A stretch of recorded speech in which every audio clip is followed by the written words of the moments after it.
പാർവതി, ഒരു ഗുണം എന്ന് വെച്ചാൽ നമ്മൾ കാണുന്ന ആൾക്കാരില് ഒരുപക്ഷെ ഈ രാജേഷിനെ കുറിച്ച് പറഞ്ഞപ്പോൾ പലർക്കും ഒരുപാട് ഇൻഹിബിഷൻസ് ഉണ്ട്. നിങ്ങളെ ഒരുപക്ഷെ ഈ രാജേഷിലേക്ക് അടുപ്പിച്ചിട്ടുള്ള ഏറ്റവും പ്രധാനപ്പെട്ട ഒരു ഘടകവും ഒരു തരത്തിലുള്ള ഇൻഹിബിഷൻസും ഇല്ലാതെ ഈ പറഞ്ഞ കൺവേഴ്സ് ചെയ്യാനുള്ള ആ ഒരു സാഹചര്യമായിരിക്കും അല്ലേ?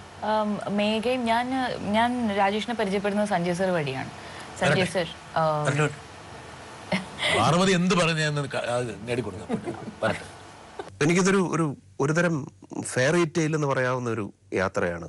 അദ്ദേഹം പോകുന്നു, അദ്ദേഹത്തിൻ്റെ പേരിൽ അതിനുശേഷം കൃത്യം ഒരു വർഷം കഴിഞ്ഞ് ഒരു സിനിമ വരുന്നു. അത് വളരെ വലിയൊരു വിജയമാകുന്നു. ഇതിനൊക്കെ കാരണം എന്ന് പറയുന്നത് അദ്ദേഹം സമ്പാദിച്ച ഒരു സുഹൃത്ത് വലയമാണ്. ഇവരില്ലായിരുന്നുവെങ്കിൽ ഈ സിനിമ നടക്കില്ല. ടേക്ക് ഓഫ് എന്ന് പറയുന്ന സിനിമ ഒരുപക്ഷെ ഇത്ര എളുപ്പം ഉണ്ടാവില്ല.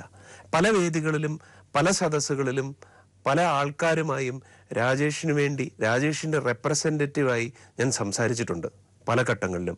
അങ്ങനെ രാജേഷിന് വേണ്ടി, രാജേഷിൻ്റെ റെപ്രസെൻറ്റേറ്റീവായി നിങ്ങളോട് ഞാൻ പറയുകയാണ്, താങ്ക് യു. ഇത് ടേക്ക് ഓഫ് മാത്രമല്ല, രാജേഷ് പിള്ളയ്ക്കുള്ള ഒരു ട്രിബ്യൂട്ട് കൂടിയാണ് നമ്മുടെ JB ജംഗ്ഷനിലെ ഈ ഒരു പക്ഷേ ഈ ചർച്ചകൾ